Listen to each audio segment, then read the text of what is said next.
ওডিআইতে south আফ্রিকার সামনে ৩০০, ৩৫০, ৪০০ এরকম রান চেজ করা কোনো ব্যাপারই না। এই ইন্ডিয়াকে তাদেরই মাটিতে লাল পানি নীল পানি খাওয়াতে পারে একমাত্র এই সাউথ আফ্রিকাই।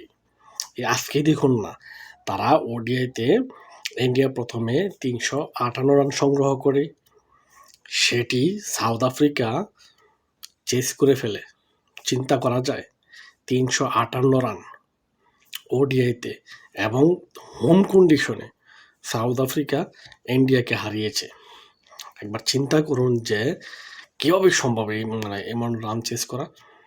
এটা একমাত্র সাউথ আফ্রিকার দ্বারাই সম্ভব, এবং তাও আবার ইন্ডিয়ার মাটিতে। ইন্ডিয়া প্রথমে ব্যাট করতে নামছে, তারা দুর্দান্ত ব্যাটিং করছে। বিশেষ করে দুই ব্যাটার, এখানে নাম উল্লেখ না করলেই যাকে নয়, সেখানে রয়েছে Virat Kohli. Back to back century করেছে। প্রথম ম্যাচেও তিনি সেঞ্চুরি করেছেন এবং দ্বিতীয় ম্যাচে এসেও সেঞ্চুরি করেছেন।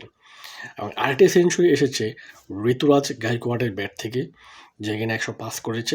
দুর্দান্ত ব্যাটিং। এবং কেএল রাহুল, ইন্ডিয়ার অধিনায়ক, সে প্রথম ওডিআইতে দুর্দান্ত ব্যাট করেছে, 50 পেয়েছে, এবং আজকেও একটি দুর্দান্ত 50 পেয়েছে, নট আউট রয়েছিল।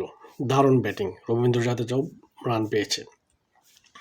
ইন্ডিয়া টোটাল সংগ্রহ পাইছিল ৩৫৮ রান। ওডিআইতে কিন্তু হিউজ, এটা বিশাল কিছু। ইন্ডিয়ার এই রায়পুরের মাঠ বলা চলে এটা ব্যাটিং ফ্রেন্ডলি বলা চলে। তারপরও সেখানে দেখেন ৩৫৮ রান, বিশাল রান, কিন্তু অনেক চাপ। সাউথ আফ্রিকার ব্যাটাররা সেটি সহজ করে নিয়েছে। ডিকক যদিও প্রথমে আউট হয়ে গিয়েছে, অল্প রানে আউট হয়ে গিয়েছে। ওইখানে সাউথ আফ্রিকার অধিনায়ক টেম্বা বাবুমাকে নিয়ে অ্যাডাম মার্কারামের খেলা চলছে। মার্কারাম দেখেন সেঞ্চুরিটা কিন্তু তিনি উঠিয়ে নিয়েছে, ১১০ রান করেছে। যদিও তিনি অনেকদিন রানের বাইরে ছিল, আজকে তিনি কামব্যাক করছেন। দেখেন যে আফ্রিকার ব্যাটিং লাইন আপটা প্রত্যেকেই রান পেয়েছে, এবং এমন টাইমে রান পাইছে বলার অপেক্ষা রাখে না। একটা পর্যায়ে লাস্ট দিয়ে একটু চাপে পড়ছিল, সেই চাপটা কিন্তু কেশব মহারাজকে নিয়ে ঠিক সুন্দরভাবেই সামলিয়েছে করবিন বোজ। অসাধারণ কি ফিনিশিং! এমন ফিনিশিং ঠান্ডা মাথার খেলোয়াড় আমি খুব কমই দেখছি।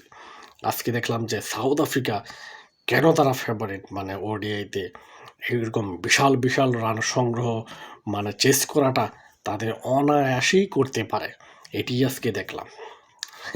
এবং দেখলাম যে কি খেলা মাইরি, যে জায়গায় ৩৫৮ রানও চেস করে ফেলে ওডিআইতে। অবিশ্বাস্য না বলে পারলাম না, অবিশ্বাস্য, আউটস্ট্যান্ডিং। ইন্ডিয়াকে একমাত্র লাল পানি নীল পানি খাওয়াইতে পারে এই সাউথ আফ্রিকাই, এই কথাটা আমি আগেও বলছি। এবং দেখেন ইন্ডিয়ার মাটিতেই তারা কিন্তু টেস্ট সিরিজ জিতছে, এবং বর্তমানে ওডিআইতেও একে সমতা হয়ে গিয়েছে। What a team, outstanding team. Temba Bavuma, you are rock. আশা করতেছি কঠিন একটা ফাইট হবে সামনের ম্যাচগুলোতে, সিরিজ নির্ধারিত ম্যাচগুলোতে।